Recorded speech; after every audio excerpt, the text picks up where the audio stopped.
Mi esposo destruyó mi carrera y me dejó en ruinas, pero cuando volvió llorando a pedirme perdón, ya era demasiado tarde, yo tenía mi venganza lista. El hombre que juró apoyarme en todo fue el mismo que, en silencio, comenzó a destruir cada ladrillo de la carrera que me costó años construir. Desde el inicio de mi matrimonio, siempre pensé que tener a alguien a mi lado significaba crecer juntos, empujarnos mutuamente hacia adelante. Yo me partía el alma para avanzar en mi carrera y, aunque él decía estar orgulloso, en su voz había un matiz extraño, una sombra que no sabía reconocer entonces. Era como si su felicidad estuviera mezclada con incomodidad. Recuerdo la primera vez que noté ese brillo raro en sus ojos. Había recibido la noticia de que estaba nominada para una promoción. Era el sueño de mi vida, el fruto de años de esfuerzo, noches sin dormir y sacrificios personales. Al contárselo, él sonrió, pero fue una sonrisa rígida, casi ensayada. En lugar de abrazarme o celebrar, murmuró, bueno, espero que se acuerden de quien te apoyó para llegar hasta ahí. Ese comentario me atravesó como un cuchillo, aunque fingí no escucharlo. Los días siguientes, empecé a darme cuenta de pequeños sabotajes. Se suponía que me acompañaría a una cena de la empresa, crucial para mi imagen profesional. Esa misma tarde, olvidó avisarme que su coche estaba en el taller y me dejó plantada. Llegué sola, nerviosa, con la excusa torpe de que él se sentía mal. Me sentí expuesta, frágil, como si todos me juzgaran. No fue un hecho aislado. Cada vez que tenía un evento importante, ocurría algo. Un olvido, una broma fuera de lugar, una falta de apoyo. Y lo peor, se burlaba de mis nervios. Exageras demasiado, nadie está tan pendiente de ti como crees, decía, mientras yo repasaba discursos frente al espejo. En vez de calmarme, me hacía sentir ridícula. Una noche, escuché por casualidad una conversación suya con un amigo. Estaba en altavoz y él no se dio cuenta de que yo estaba cerca. Entre risas, insinuaba que mi éxito no era mérito propio, que yo sabía cómo ganarme favores. Sentí que el aire me faltaba. ¿Cómo podía el hombre que compartía mi cama ser el mismo que ensuciaba mi nombre con rumores? Aún así, traté de convencerme de que todo era producto de inseguridades suyas. Intenté hablarlo con calma, pero él giraba todo para que pareciera que yo estaba paranoica. ¿De verdad piensas que yo te haría daño? ¿No será que estás demasiado estresada con tu trabajo? Yo terminaba dudando de mi propia percepción. Gaslighting puro, aunque en ese momento no lo entendía con claridad. El día de mi gran presentación llegó. Era la oportunidad de consolidar mi ascenso. Tenía que mostrar un proyecto innovador frente a la junta directiva. La noche anterior, repasé cada detalle. Él estaba conmigo en casa, tranquilo, bebiendo vino, como si nada importante estuviera por suceder. Le pedí que me acompañara. Asintió sin emoción. Claro, si alcanzo, respondió, como si fuese una cita cualquiera y no el momento decisivo de mi carrera. Al amanecer, desperté con un nudo en el estómago. Llegué a la oficina temprano, lista para darlo todo. Pero algo no encajaba. Durante mi exposición, noté miradas extrañas, cuchicheos, incomodidad. Al avanzar en mi discurso, comprendí el motivo, alguien ya había presentado una idea muy similar días antes. Mi proyecto dejó de ser innovador en cuestión de minutos. La humillación fue brutal.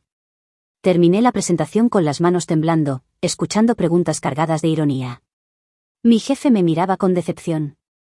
Yo no entendía nada. Hasta que, al revisar después, descubrí la verdad, información clave de mi trabajo había llegado a manos de un colega rival. Y la única persona que sabía cada detalle, cada borrador, era mi esposo. Corrí a casa con el corazón en llamas. Lo enfrenté. Él se encogió de hombros, fingiendo sorpresa. ¿De qué hablas? Seguro alguien más lo filtró. Pero su mirada lo delataba. No era inocente. Era frío. Le pedí que jurara que no había tenido nada que ver. Me sostuvo la mirada, sonrió apenas y dijo, tal vez confías demasiado en la gente equivocada. Esa frase fue el golpe final. En ese instante, comprendí que mi peor enemigo no estaba en la competencia, ni en la empresa, sino en mi propia cama. Esa noche me encerré en el baño, llorando hasta quedarme sin voz. Cada recuerdo, cada vez que me dijo, estoy orgulloso de ti, se deformaba en mi cabeza. Era todo mentira. La persona que debía sostenerme me estaba hundiendo con sus propias manos. Y lo más cruel es que, al salir del baño, lo encontré en la sala, relajado, con una copa de vino en la mano, como si nada hubiera pasado. Sonrió al verme con los ojos hinchados y murmuró, quizás no estabas lista para esa promoción. Ese fue el instante exacto en el que mi corazón se quebró en dos. Entendí que mi vida iba a cambiar para siempre. Porque si él había tenido la audacia de destruir mi carrera una vez, yo debía decidir, dejarlo acabar conmigo, o aprender a destruir monstruos como él. Después de aquella humillación en la junta, mi vida profesional empezó a derrumbarse en cámara lenta. Los comentarios que corrían en la oficina me llegaban como cuchillos. Que mi proyecto no era original. Que seguramente había intentado copiar. Que mi talento no era más que fachada. Yo, que siempre había sido perfeccionista y dedicada, me convertí de la noche a la mañana en la sospechosa de plagio. Intentaba defenderme, pero cuanto más lo hacía, más desesperada parecía.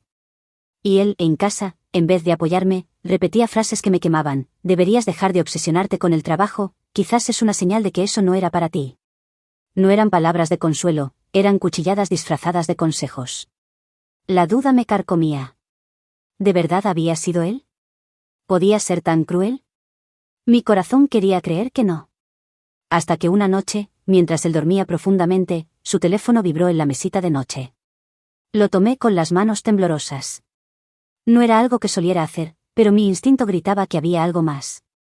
Lo que encontré me dejó sin aire. Conversaciones con un colega de mi empresa. Mensajes claros, explícitos. Él había compartido documentos, datos internos, incluso chistes crueles a costa mía. Ya verás cómo se viene abajo de su pedestal. Te estoy haciendo un favor, hermano. Me quedé paralizada. No solo había filtrado mi proyecto, se burlaba de mí como si mi dolor fuese un espectáculo privado. Quise despertarlo, gritarle en la cara, pero el shock me dejó muda. Cerré el teléfono y me encerré en la cocina. Pasé horas sentada frente a la mesa, llorando en silencio. Cada palabra suya retumbaba en mi cabeza. La persona que juró cuidarme había disfrutado viéndome caer. Cuando por fin lo confronté al día siguiente, su reacción fue aún más cruel que la traición. No se disculpó. No intentó negarlo. Me miró fijo, con una calma escalofriante, y dijo: tú te creíste demasiado intocable. Necesitabas que alguien te bajara a la realidad. Mi cuerpo entero se estremeció. ¿Qué clase de monstruo compartía mi cama? A partir de ese momento, mi reputación en la empresa quedó manchada sin remedio. Me quitaron de proyectos clave. La dirección me trataba con condescendencia, como si fuera un problema a punto de estallar. Mis colegas se alejaron, algunos incluso repitieron los rumores de que yo había intentado copiar ideas. Me convertí en un fantasma dentro de un lugar que antes sentía mío. Él, en cambio, parecía florecer. En las reuniones sociales con amigos o familia, hacía comentarios sutiles, como: ella anda estresada, no sabe manejar la presión. Reía como si todo fuera una broma. Nadie sospechaba la magnitud de lo que me había hecho. Y yo, atrapada entre la rabia y la impotencia, me tragaba cada palabra. Lo más desgarrador fue descubrir que disfrutaba de mi caída. Una noche, lo vi con una copa de vino, sonriendo solo en la sala, mientras yo lloraba en el cuarto. Cuando le pregunté qué celebraba, me contestó: que al menos ahora tendremos más tiempo juntos, ya no estarás tan ocupada. Sentí un asco indescriptible. Esa imagen se me quedó grabada, él brindando por mi ruina mientras yo me ahogaba en lágrimas. Fue el momento exacto en que juré que no iba a permitirle arruinarme para siempre. Comprendí que si él me había destruido con pruebas, yo también encontraría pruebas para acabar con él. Y ese día, cuando llegara, no habría vuelta atrás. Mi vida se convirtió en una sucesión de días grises. Cada mañana me costaba más levantarme, no solo por la vergüenza en el trabajo, sino por el peso insoportable de convivir con él. Sabía que me había traicionado, pero aún no tenía la fuerza de romper de inmediato. Estaba atrapada, débil, como si mi voluntad hubiera sido secuestrada junto con mi carrera. En la empresa, mi aislamiento era absoluto. Las personas con las que solía almorzar ahora cambiaban de mesa. Las miradas eran de compasión o desprecio, nunca neutrales. Y cada vez que intentaba reivindicarme, alguien mencionaba el incidente de la presentación. Era como una cicatriz que no dejaba de sangrar. Yo, la profesional ejemplar, me había convertido en un chiste interno. Él aprovechaba ese derrumbe. En casa me repetía que, ya que mi carrera se había terminado, lo lógico era que me dedicara a ser la esposa perfecta. Cocinar, limpiar, estar disponible para él. Como si mi identidad completa se redujera a servirlo. No eran sugerencias, eran órdenes disfrazadas de cariño. Y lo peor, yo, rota, lo hacía. Me sorprendía preparando su café mientras por dentro gritaba de rabia. Hasta que un día el universo me mostró una verdad aún más cruel.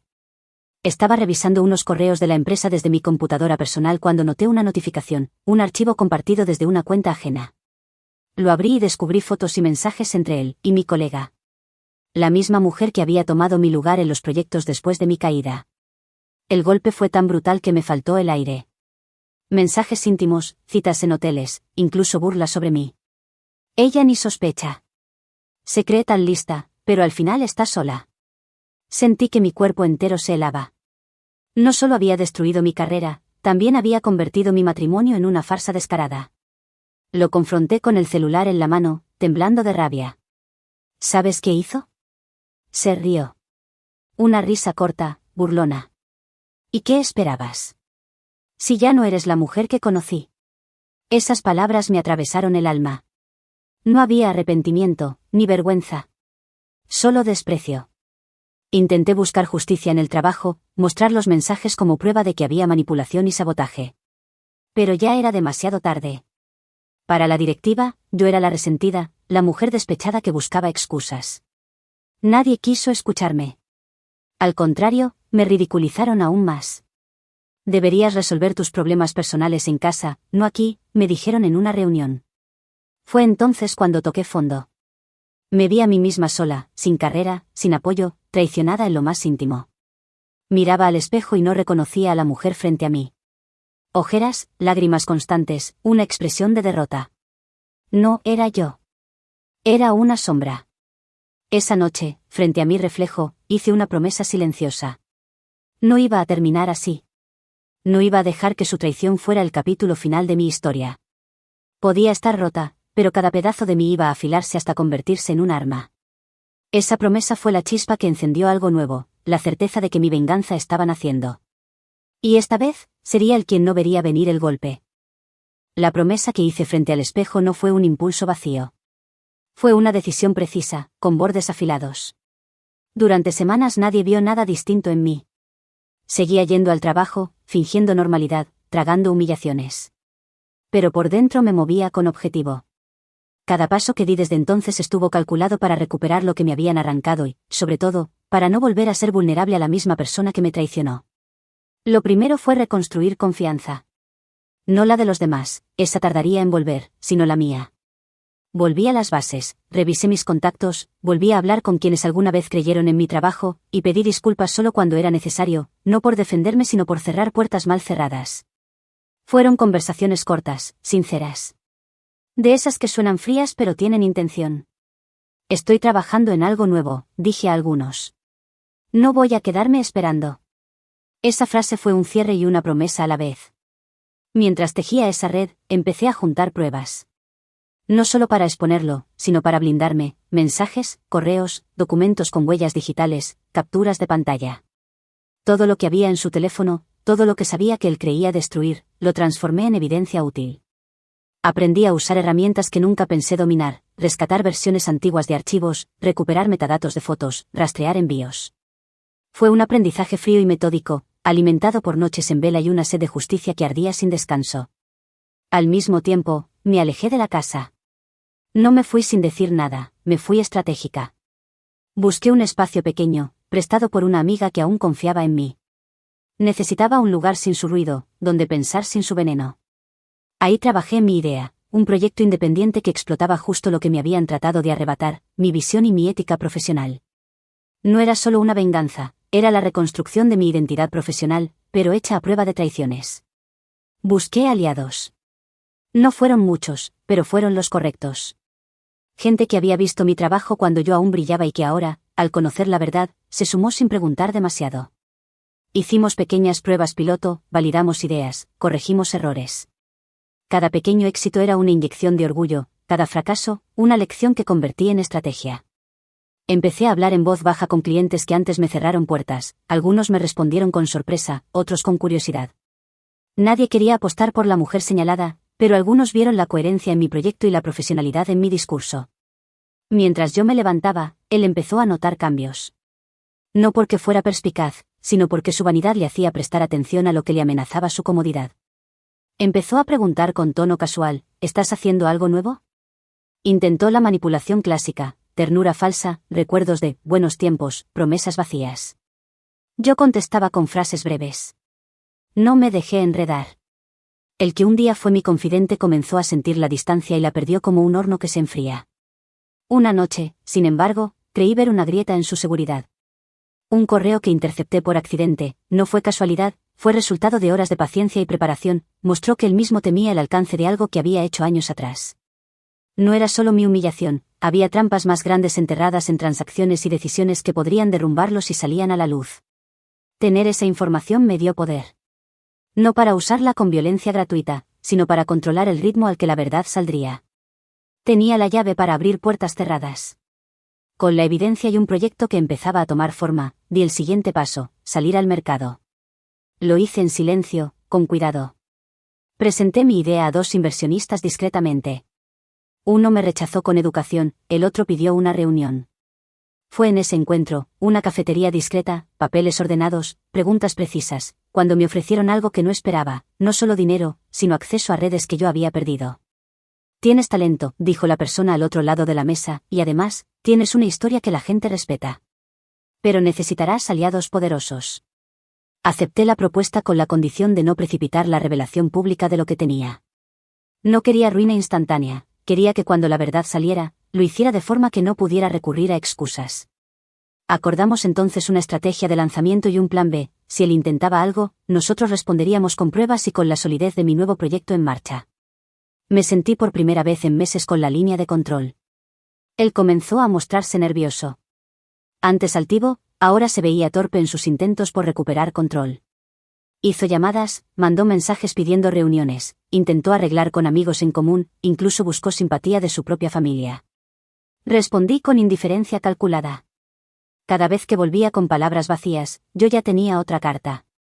El golpe final del capítulo aún no vino en forma pública, pero sí ocurrió en lo íntimo, una llamada inesperada de alguien que, en el pasado, me había hecho sentir pequeña durante la crisis. Era la persona que había encabezado las dudas sobre mi profesionalismo en la junta. Habló con cautela, admisión y remordimiento. He visto lo que hiciste, me confesó. Y quiero enmendar. Tengo contactos que puedo aportar. No solo me ofrecía una puerta, me ofrecía la reputación que necesitaba para validar mi regreso. Lo que no me dijo en esa llamada fue la parte que me dejó helada segundos después, pero hay algo más grande. Hay documentos que, si los ves, cambiarán todo, ¿te interesa? Mi pulso se aceleró. Sentí que el tablero entero estaba por moverse. Acepté reunirme.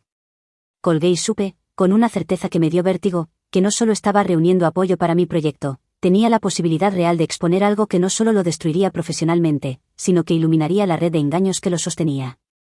Mi proyecto ya no era un borrador, era una realidad en marcha. Cada día ganaba más fuerza, más visibilidad. La red de contactos que había recuperado comenzó a abrirme puertas que él jamás imaginó que yo volvería a tocar. Mientras yo ascendía en silencio, él comenzaba a tropezar en público. Y no había nada más dulce que observar cómo el monstruo que me había arrancado todo empezaba a devorarse a sí mismo. La primera grieta llegó en una cena social. Estábamos rodeados de conocidos, ejecutivos, personas que antes lo escuchaban con atención. De pronto, una notificación sonó en varios celulares al mismo tiempo. Fotos de él y su amante circulaban por un grupo que, tarde o temprano, se volvió viral. La humillación fue instantánea, miradas incómodas, susurros, sonrisas escondidas. Yo lo observaba desde la mesa, intentando no mostrar la satisfacción que hervía en mi pecho. Esa noche fue la primera vez que lo vi sin aire, buscando con desesperación excusas que nadie quería escuchar. La segunda grieta fue más cruel, descubrí que había usado mi nombre en negocios sucios, aprovechando mi reputación antes de hundirme. Contratos firmados, correos electrónicos manipulados, promesas de consultorías que yo jamás aprobé. Todo documentado. Llevé las pruebas directamente a quienes él había engañado. El efecto fue inmediato, puertas que antes se le abrían comenzaron a cerrarse. La desconfianza se esparció como pólvora. Nadie quiere hacer tratos con alguien que ya traicionó a los suyos. La tercera grieta fue personal. Su amante, la colega que lo había acompañado en mi caída, lo abandonó apenas su imagen pública empezó a derrumbarse. Lo dejó expuesto, con mensajes filtrados donde ella se burlaba de lo fácil que había sido manipularlo. Lo que para él era una relación, no era más que un juego cruel para ella. Lo vi leer esas conversaciones, pálido, y supe que por primera vez probaba el sabor de la traición en carne propia. Mientras tanto, mi proyecto crecía. Conseguí una alianza con un socio estratégico que me devolvió prestigio. La ironía era brutal, mientras su nombre se convertía en sinónimo de engaño, el mío volvía a brillar, asociado a ética y resiliencia. Amigos que antes me habían dado la espalda empezaron a acercarse de nuevo, algunos con disculpas tímidas, otros con la esperanza de no quedar fuera de lo que estaba construyendo. No los rechacé, pero tampoco olvidé. Aprendí a sonreír sin entregar confianza. La cuarta grieta lo golpeó dentro de su propio círculo familiar. Sus padres, que siempre lo habían defendido, lo enfrentaron con pruebas en la mano. Yo no tuve que decir una palabra, ellos mismos lo vieron todo. No podemos seguir apoyando tus mentiras, le dijeron. Fue devastador verlo perder la última red que lo sostenía. Ya no era el hijo ejemplar, el hombre exitoso, era un fraude. La quinta y última grieta fue la más humillante. Una noche, lo encontré en la sala de nuestra casa, de rodillas, llorando. Tenía las manos juntas como si rezara. Su voz temblaba, por favor, ayúdame. No sé qué hacer. Diles que no soy tan malo, que fue un error. El mismo hombre que se burló de mis lágrimas estaba ahora suplicando por su vida social, su reputación, su dignidad. Lo observé largo rato en silencio. No sentí compasión. Sentí justicia. Era el espejo de todo lo que yo había vivido, el aislamiento, las dudas, la humillación.